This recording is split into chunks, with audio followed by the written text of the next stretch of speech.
We're going to talk about fixing the tech stack and fixing the numbers today. And we put together, I think, a very good agenda that digs into some of the issues that I feel like I've seen in hearing healthcare for a long time. So I worked with Siemens all the way back when it was before Signia, it was Siemens, and the same issues of the fragmentation problem, always difficult to automate touch points with customers, trying to get that visibility of KPIs to ensure your practice is always moving forward. Daniela is going to help us talk about the technical piece of all that. And then Katina is going to talk about, okay, great. We have all this data now. What can we do with it? What should we be tracking? Really looking at it from a financial lens and just making sure that you're confident in your decisions. And of course, we've put together some resources and follow-on material as part of the presentation as well. So with that, I will kick it over to the rest of the group for some intros. Hello, everyone. My name is Danilo Jimenez. I'm a pre-sales manager and implementation specialist at Audit Data. Been with Audit Data for about 5 years. And for anyone watching this, who is Audit Data? So Audit Data has been around for about 30 years. We have experience in the audiology, retail, and hospital sector. We support 30,000 users worldwide. We're well established on the hardware space. So we sell hardware like audiometers. This is our PC-based audiometer that we launched 2 years ago. And now we're expanding into practice management. So the key thing or something to take away is that we're really focusing on building strong relationships and also investing in technology. So that's one of the exciting things that we'll talk about today.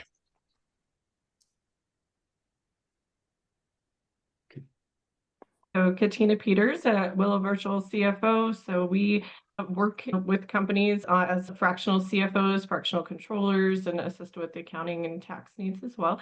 So we like to really partner with the owners and the leaders of companies to help them with getting good, solid financial information, KPIs, and making strategic decisions in their business to help them push into the future, make more profit, to be able to strategically grow and making those decisions. So we help them set up systems to do that, work with, obviously companies like Audit Data, right, to get good data because the lifeblood of the business is in the data, right?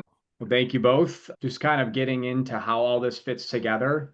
I just want to give you the ShapeConnect value proposition where we feel like the world has moved into an era of continuous transformation. And so businesses that are on the move, that want to grow, thinking about your tech stack consistently and thinking about it in concert with all the elements together is one of the biggest gaps we have seen, whether it's in hearing healthcare or some other verticals that we work in, is people pick tools and there's a proliferation of tools in the business. And that has to be addressed. And I do think somebody who's helping you own that tech stack and making sure that you're setting it up for success, making sure you have the right integrations with the right products that fit together is key right now. Moving into the fragmentation problem, we took some quotes from recent technology evaluations we've done. So our process at ShapeConnect is we start with a technology evaluation for companies, really try to deep dive your processes and how you work. And these are some of the consistent themes we see. Our patient management software and CRM don't speak, and our patient journey is inconsistent. Many practices don't even have a CRM today as well. But if you do, we just haven't seen a great connection between patient management software and CRM. So that's one big area that we believe we can solve for now. Automation isn't good if you don't have the data. That's spot on. I think that's even more important when we talk about the era of AI, where when you're running legacy platforms that create data silos and use outdated formats and lack reliable APIs, you're not going to be able to tap into the value of what AI is going to be able to do. And we'll touch on what we think that vision looks like as we go through the presentation. Tested, not treated seems like a huge opportunity for everybody. It seems like there's a manual process with it for most clinics. We're relying on the humans to be the touch point. And I think there's a great blend of human combined with digital touch points, email and text that are very personalized that can help drive those conversions, drive those additional follow-up appointments. This kind of gives you the visual of what we see in most practices today. This is a clinic that we did a tech stack evaluation for, and what you're seeing is kind of the red represents all the disconnected processes and the data silos. And that's an issue. That is real work that is being done by your front office staff or a clinician that could be spending time more on patient engagement, but now is spending time moving information from intake forms into cycle or moving information from a CRM or from cycle into a CRM. That is one of the key things we do in the evaluation process is make sure you understand where your most inefficient processes are so we know where we can go. And so different tools will fit different organizations. So today's presentation is very much about we're not here to disrupt everything you have going on, but where might some modern tools come in, such as an audit data that can better connect you and better drive that information flow inside your clinic. With that, I will bump over to audit data because we're very bullish on audit data's potential here because of how they're built and some of these pillars that we're seeing on screen. I think they've truly embodied this mindset of the connected practice. I was going to pitch a few questions at Daniela, and then if the crowd has a few questions too, we can jump in on those. But first and foremost, Daniela, when you think, connected practice, I know I've talked to your organization quite a bit about that. Can you outline the drivers of how you've structured audit data, why the data piece is always at the forefront for you guys, and what that means for overall operations? So the thing that kind of keeps us or stands out or what makes us different is that we bring the hardware and the software into one platform. It's not just at the clinic level, but it's the entire operation. So with that, you have access to data. We've built our solutions based on the Azure platform. And so the data that lives there is accessible. And we do that through our different API integrations that we have available for customers to utilize and leverage. It is the thing that is talked about today in discussions with either prospects or clients. In terms of where we're headed, I think one of the advantages of our platform is the ability to tap into data warehousing and things like that. I'm not sure if that answers the question, or maybe you want to probe with another question. What's a data warehouse? What does that mean? So essentially, it's kind of like, think of it as like a Power BI. It's the ability to create your own advanced analytics. With partnering with you, ShapeConnect, or us investigating, we can definitely make this a powerful revenue generator. One of the things that actually does come up talking through with people is, what is this going to do with our top line, our revenue? Audit data allows you to look into those details and expand into, hey, are we dropping the ball on the human side, or are we needing to improve our patient journey? So there's different elements to that.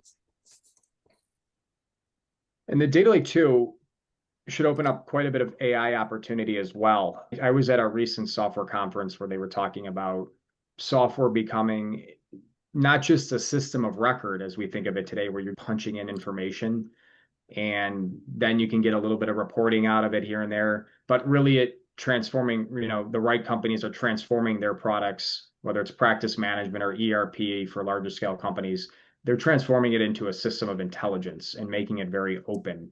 I think it's exciting with the potential AI integrations where there is a day where you could start to ask questions of your system and you just get answers. How many appointment openings do I have in Scottsdale on Tuesday? And that might help you alert your PCC to maybe do some outreach if there's some open calendar time, and not just rely on more of a static dashboard, but really being able to kind of ask questions of your systems and get clear responses. Daniel, Yeah. did you chime in on that? Yeah. Yeah, and like just to kind of sort of expand, since we have the slide open here, is that it says guided clinical workflows. So from a compliance point of view, in both our hardware and practice management system solutions, you can create and customize your own workflows, meaning that from the beginning of the patient journey, whether you're checking in or greeting the patient throughout the whole entire journey, and then the provider or even the follow-up at the end, you can then get these insights or get this AI ready data and plug that into sort of an advanced analytics process. And then that way you can see what's going on at the clinic level and take those insights. Well, and it provides that consistency right throughout whatever locations you may be running, whoever's performing the steps, whether it's with the front office or with the patient directly or what have you. It creates a great efficiency also in the processing side of things. So I'm being an accountant, I guess I have this heart of I like things to be efficient and not too challenging. So love to see efficient processes. And then, like you said, on the back end, then we also have all this information that's going to be able to be mined out of the system that can tell us lots of things about the patient journey, about how long things are taking, about the outcomes that we're getting. And we can, take all that data, even though it's not specifically financial data necessarily, we can have all these great metrics to measure by, to have a better understanding of the full running of all the steps of the business, and to make decisions on how we might be able to improve those steps, whether it be through efficiency or make a better patient system and service so that they're feeling better taken care of. Like Brian mentioned earlier, more personalization, that's a huge thing to people. We're there to, as businesses, right, we have a goal also not only of making money, but generally speaking, we had a reason we set up this business to start with, right? And we want to serve these people and we want to help them, and we have a heart of doing that too. So it's great to have it in a system where we can not only follow the system, but then on the back end we can pull that information together and utilize it in making a better business, and kind of circle back into that strategy around the business and how we're going to do stuff. Yeah, and just to sort of add to that too, is that, with workflows, you're creating a standard level of care. That audit data, we believe, best care experience. So it's a consistency thing for us, not only compliance, but it's also about creating a scalable solution, right? A scalable business. And we want our customers to grow. And so growing with you is the thing that matters to us the most. And so this whole thing about workflows and what it is, it creates this value when you're also tapping into the API side of it and how you can connect to third-party systems. And so this becomes a very powerful tool for those that are looking for that today. And one of the biggest things I find intriguing about it is you can set up, you have some standard workflows in the system as starting points, but also the ability to customize it, and you having your own process. And I know staffing has been an issue in the industry. I keep hearing that. And you get talent in the door and you get a new person in the door. I feel like the workflows is such a major advantage for ensuring they have a process to follow. And if they're skipping steps, if they're not asking the questions that you can load into to the process to kind of deliver your experience, you as a leader, whether you have multiple clinicians in one location or whether you have multiple locations, you finally have visibility of this part of the patient journey. We often talk about the marketing part of it, but really now brass tacks, they're in your clinic, they're engaging your staff, particularly a new staff member. Everybody can kind of get on the same narrative and message and deliver that experience. I just haven't seen that before in this space, and being able to actually visualize that on the back end is important as well. Yeah. And one thing to point out, we have the image here. We see the workflow that's expanded there.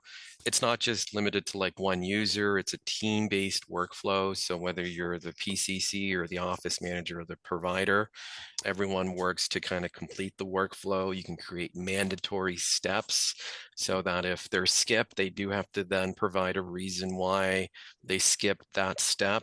You can embed our survey questionnaire module so you can kind of move away from that paper-based workflow and make things more digital.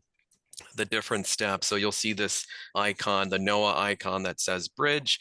That's our cloud version or our NOAA integration. So you can launch NOAA directly from here. Once you've completed the work in there, that turns into a green check mark. And so there are various functions that can be worked directly from here.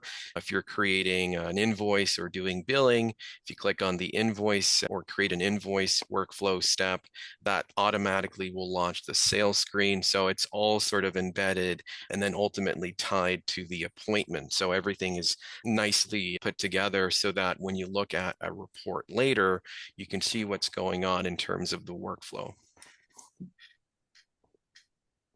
And I think that drives even a faster process, for clinicians to be more efficient in their engagements with patients. What are some of the other efficiencies too? I mean, you have the internal AI note taker as well, and that's been launched recently. And are you seeing better results out of that? And how are people using it?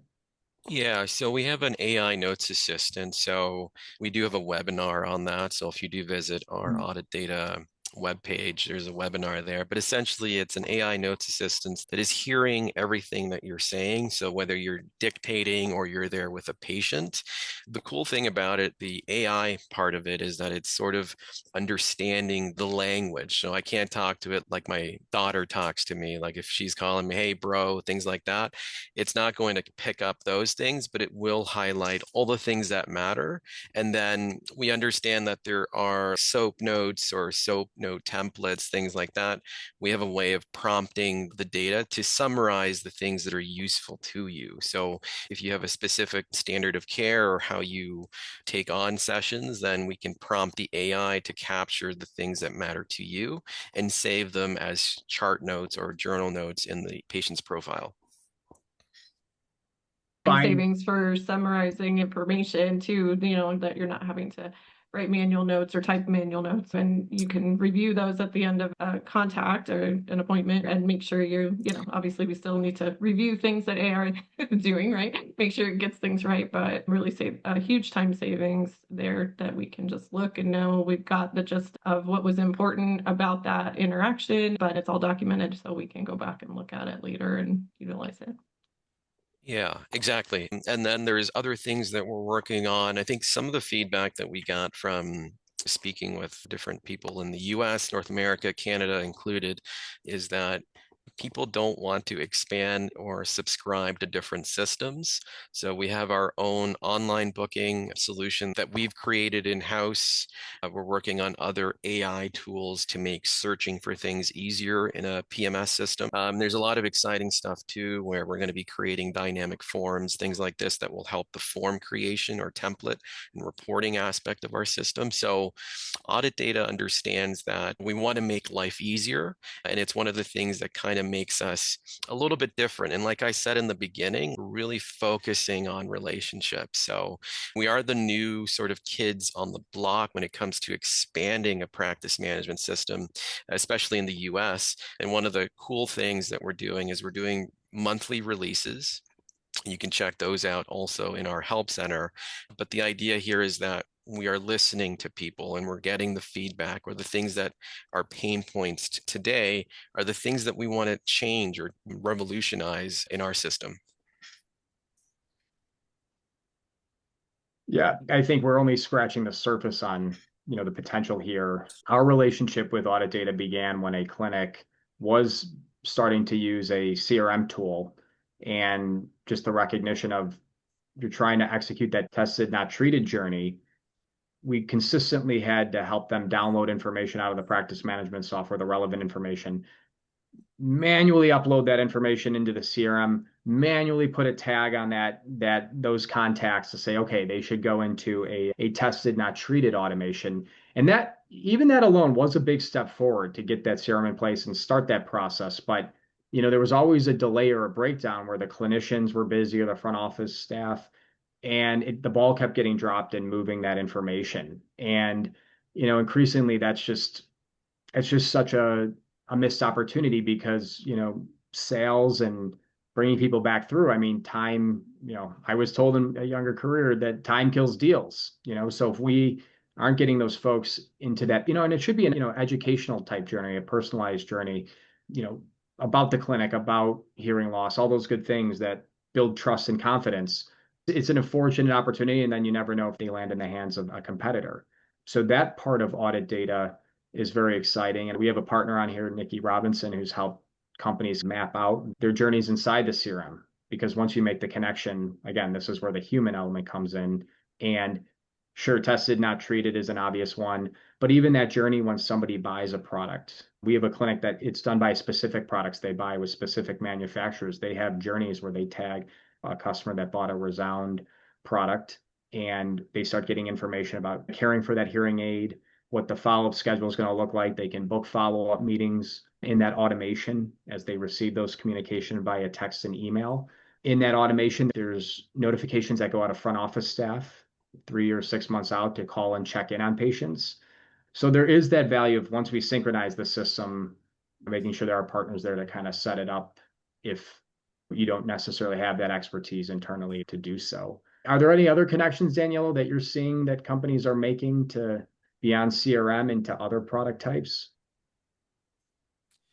Other connections. So yeah, I think there's a big thing with sort of like phone or VoIP systems, CRMs that relate to that. A lot of marketing discussions. Email is a big one right now where I think it all comes back down to like triggering or events in the system. So it's something that we're really taking away and it's something that we're building towards right now. Does anyone have any? Oh, go ahead. Just so we were kind of on the marketing discussion with the CRM, and as far as just working with businesses, and Brian, something you said struck me, kind of falls to the wayside, and this, and like when we're busy, we're not always keeping our eye on the marketing, but as a good strategic business, we need to be making sure that there's consistent processes in place for that. So we are consistently doing that marketing, and obviously anything that can make that more efficient. I know when we talked before, the CFO, one of the things that we look at for businesses and making sure we have that marketing budget and that we're doing that marketing spend, because I see a lot of times businesses set aside a marketing budget and then they don't work the budget, so to speak. They don't spend the money, which I know is weird for an account to be like, spend more money. But we know that on a KPI, if we're not spending a marketing budget to make a certain growth potential, we're not going to likely hit that growth potential because we're not leveraging that. Now, we don't want to just spend money, waste money, right? For marketing, we want to spend it wisely. We want to make it work for us, but we need to make sure that that's something that as we're going through with our strategy and going through our business that we're monitoring. That's another place to monitor KPIs. There's some financial budgeting and spend and things like that, and getting a return.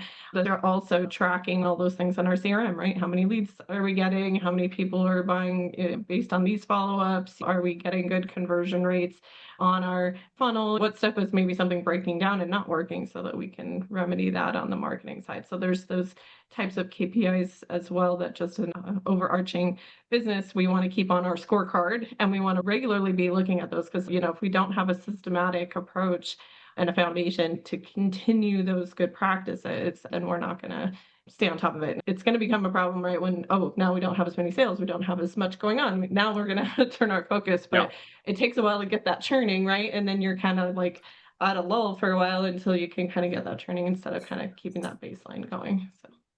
Lead attribution is one of the top things I've heard in every single tech stack evaluation. I think it's worth backing up to this slide to see how some of that can be addressed. Just taking a look at this particular stack that is going into a clinic. They're actually the one I was referencing around. They had a CRM, they're using ActiveCampaign, but they had a different practice management software that was not keen on talking with others or wanting to play with others. So that's where the conversation with audit data arose. But as you can see, there are other tools that are funneling into both the practice management software and the CRM to convert and to automate touch points. So as an example here, CTone, that is a tool in which they're using on their website for online hearing tests, online bookings. We're seeing more patients actually use the online booking. You can block out areas of your calendar. Daniel, I know one of your colleagues showed me ways to make online booking work so that it's not intrusive. And then you have an integration with something like a CTone. There's several type options here, but this was the one they're using. And that those leads, the online hearing test or the online booking are flowing both into the practice management system and the CRM. So they can start to prepare for that appointment. They can start to get communications to increase the probability that they're going to show up as well. Podium is another example of ways that this clinic was getting reviews and ratings and having that tied into their practice management software.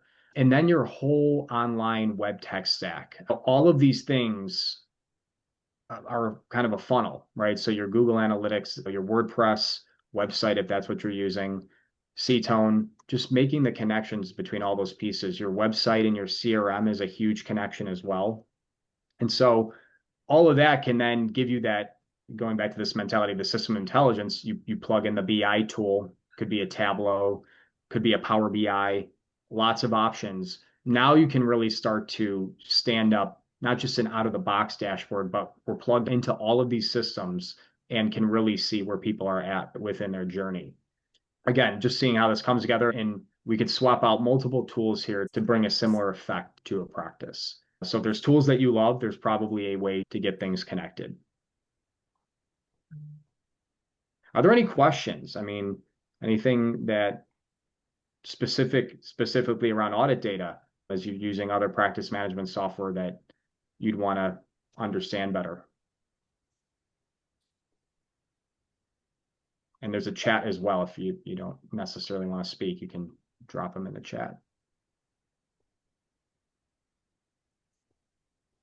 Yeah, and like with our system, just to jump in, if anyone doesn't have any questions, feel free to reach out. We can go through a demo deep dive as well.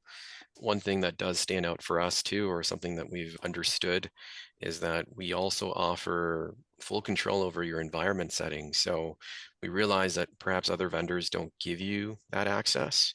Giving you that access on the back end allows you to also define what happens in the front end, and also extends into these third-party sort of integrations that we're talking about. So that's one cool thing that we offer. Yeah. And with all the data that is accessible through audit data and some of these adjacent tools, your accounting systems and your CRM for forecasting, you now have much more data to work with. And I think, Katina, the reason we wanted you on this webinar is to talk about what should you be looking at? What should you have regular visibility of, just to continue to increase the health of your practice? Yeah, and we've obviously included some here, so we'll talk through those a little bit. There's definitely a process that we typically go through with businesses that we work with as well to identify the most valuable KPIs needed. Obviously, there's some that are going to apply regardless of each business, but others can be a little more specific. And sometimes there are things that it's like, okay, these are specific things that we want to work on improving. And so we're going to maybe hone in on those for a time, and then we're just going to do some monitoring once we kind of get things resolved. But there's definitely some key ones here. So we want to be watching our revenue health, such as our net collection rates, making sure that we're keeping those up, that those aren't falling by the wayside, that we don't see reductions happening, and that we are at those. Again, a lot of this is the regular watching of your scorecard and your metrics to make sure that you're keeping an eye on what's going on, and things are, if we're seeing changes and things going in a positive or negative direction, understanding the reasons behind that, because that's where really those strategic decisions come out, right? If we're doing something and it's not always negative, I think we tend to obviously focus on those things a little bit more as human beings, but sometimes we're also looking at, okay, this is going better. Let's see what's improving it. Like, what are we doing and how do we maximize that and make sure that we continue doing that, and that gets worked in maybe to our workflows, like we were talking about, something that we make sure we continue to improve it, and it folds back into the operations of the business as well as the outcomes. So we want to make sure we're keeping an eye on those. Your gross and net revenues, again, kind of similar, just looking at a little bit different way of looking at your collection rates and what's going on with those, making sure that we're keeping an eye on both pieces of the pie, so to speak, and what's happening in between as well. And then we have claim denial rates here, and there's aside, obviously there's insurance, so we want to be looking at insurance. There's other pay types that we've discussed as well, so this is kind of one part of it, but looking at how are we getting paid, what percentages are we doing, what kind of contracts might we be under, are we under good contracts? We want to make sure we continually are looking at those and negotiating those, not letting them fall by the wayside, and keeping up with the costs of what we have going on, et cetera, with regards to that. And also kind of can fold into really our mix, right? Our mix of what we're accepting, how much private pay, how much insurance, how much other, because that mix can definitely impact, the business and the revenue versus costs that are going out. So, we may want to take, and depending on geography, et cetera, as well, we may want to take a certain mix in some locations and not in other locations, depending on what patient mix we might have there. But also be careful not to, we've worked with other practices that have gotten like too far into insurance and Medicaid and different things like that. And then, they're seeing such low net collection rates on those that it's really hurting their business, even though they're doing a lot of productivity on the other side. So just making sure we have a good mix of those types of things. We need to keep an eye on that as well. So then we want to be looking at kind of these management cost metrics as well. Things like a cost per encounter, like, what is it a cost to go into, as I guess starting at the beginning, cost per lead. We want to be tracking like that part, but also then once we've got them as a patient, what's that cost per encounter look like? Are we pricing well for that? Are we keeping up with our pricing, making sure that we're getting the margin and the profitability that we want, because those costs continue to rise with different things going on in the economy. Labor rates rise, cost of materials rise, things like that. So we just want to make sure we're keeping an eye on that. And the cost per encounter is a good way to monitor, are we charging the rate for that service based on cost and what we're trying to do with the business. So those are good things to track as well. So EBITDA, I know everybody's always interested in that one and what's going on with our EBITDA. That's a really important one to keep tracked and make sure that, again, we're performing well. And something that I hadn't mentioned as much, but a lot of when we're tracking these KPIs, we also want to be looking at industry benchmarks. Like, how are we shaping up? So like we have our history and our KPIs and where we want to be, but a lot of that also we want to see kind of how the industry is operating and are we doing as well or better. If we're not doing as well in certain areas, let's see why and like what's in that area that we can maybe resolve and get up to industry. Or maybe there's certain choices we've made as a business that we know that's just the way that we want to operate. So we're gonna operate maybe a little under industry, but researching that, understanding our placement as a business and what we're trying to accomplish. So we have that baseline. This is the KPI we want to be hitting and knowing when we're off that KPI so that we can see what's going on as well.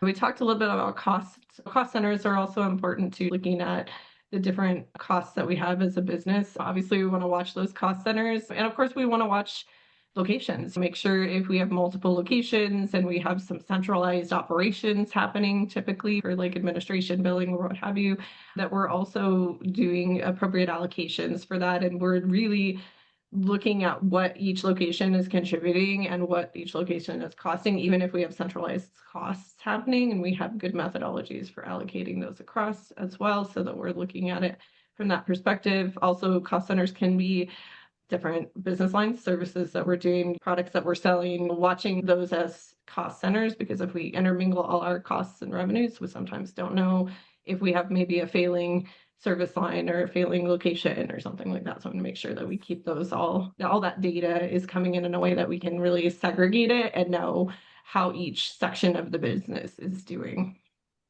Provider productivity, again, that's just looking at each provider. Oh, go ahead, Brian. Well, on this kind of point here, I think talking about really quickly, Daniela, I think how does your system kind of help with these type of analytics and just the general process around, I think you have two key integrations here with Waystar for insurance and Avalara on the tax front that I think are worth noting. And maybe you could kind of dive into those a little bit, because I think it's important to all the metrics we're talking about. Exactly. So in our system, like you can create private sales. You can also integrate through a clearinghouse, which we've integrated with Waystar. So this is the CMS 1500 process. So this data can be submitted electronically through them via the 837 process. We also have a finance module that sort of stores the data. In addition to that, we also have data pull reports that will tie into these sort of metrics. But where the advantage with our system comes into play is the ability to also tap in with the API to tap into a data warehouse or advanced analytics. And with AI-ready data, then potentially you could get all this data plus more. This is why the advantage is with our system that if the data is living there, you have access to that data, and then you can manipulate or even create your own analytics from that as well. I know Brian mentioned Avalara. So Avalara is a really great system for tracking sales tax things. So having that integrated is a huge help as well. And the Avalara piece. So with that, whether you're tax exempt or not, it's something that's included in the subscription. It's something that's also helpful for address validation. So not only at the patient level or location level, you're validating the address, this all sort of trickles down to the tax component part of it. So if you do have items that are taxable, then it's all being tracked and being calculated in real time. And Avalara also offers free reporting from that as well. So within their platform, we can talk about it, but there's reports in there that you can run in the same way that Waystar also has embedded reporting as well. So this is an extension from what Manage can do. You can do other things in their platforms. Yep. And I think, yeah, the opportunity, the visibility, those things bring a level of automation with Waystar and Avalara. I think how does all this come together? How do we make it work? What we've done to team up with Audit Data and Katina is to make sure that there's a program that can kind of get you live on a new system within 6 months, to put together that map for your clinic and remove the burden of you trying to be the person for the setup and the back and forth and making sure this system is tailored around your workflows and doing it on a cadence that we've devised collectively. So anybody who's feeling like their system is just not delivering the way it should or could, and you want the specific analysis of where tools like Audit Data and adjacent integrations are going to make a big difference and kind of future-proof the clinic. We talked about that AI piece and having products that are AI ready. That's kind of what we're bringing together here. We know one of the biggest hurdles is not having that guidance through it and dealing with the change aspects of it. So first step, map your stack, get your recommendations. Then the second part of it is the combination of ourselves and Audit Data, putting that nucleus in place for you with their solution, and then connecting you up and making it more seamless on your side.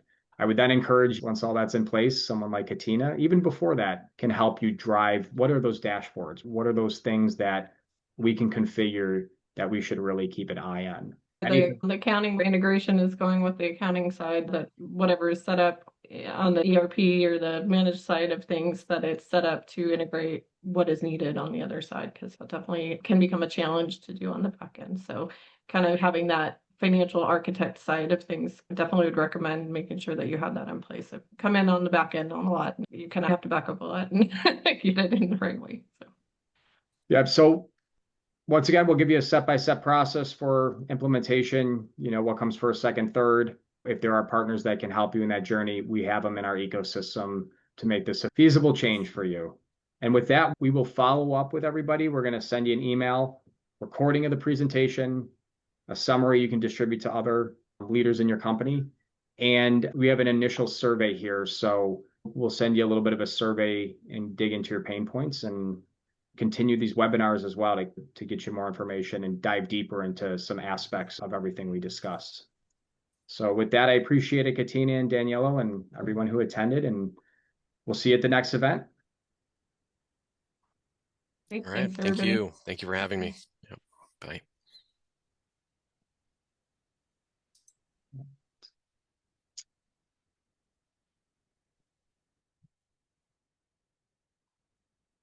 John, were you hanging out for some questions or